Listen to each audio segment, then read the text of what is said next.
എന്താണ് പേര്? അർച്ചന. മരിച്ചുപോയ രാധയും നിങ്ങളും പഠിക്കുന്ന കാലം തൊട്ടേ കൂട്ടുകാരികളായിരുന്നു അല്ലേ? അതെ.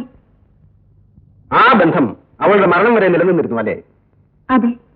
അവളുടെ വിവാഹം കഴിഞ്ഞിട്ടും നിങ്ങൾ അവളെ കണ്ടിരുന്നു? ഇല്ല. കത്തുകളിലൂടെ ബന്ധപ്പെടാറുണ്ടായിരുന്നു? അതെ. അവളെ നിങ്ങൾ അവസാനമായി കണ്ടത് എപ്പോഴാണ്? ഏതവസ്ഥയിൽ?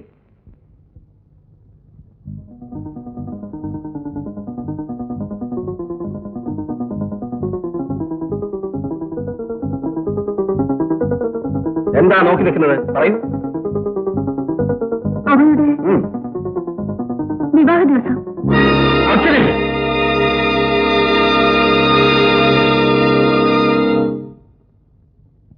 ഈ കോടതിയിൽ ഹാജരാക്കിയ തെളിവുകളുടെ അടിസ്ഥാനത്തിൽ രാധയുടെ മരണം കൊലപാതകമാണെന്ന് അസന്നിഗ്ധമായി തെളിയിക്കാൻ പ്രോസിക്യൂഷൻ സാധിച്ചിട്ടില്ല.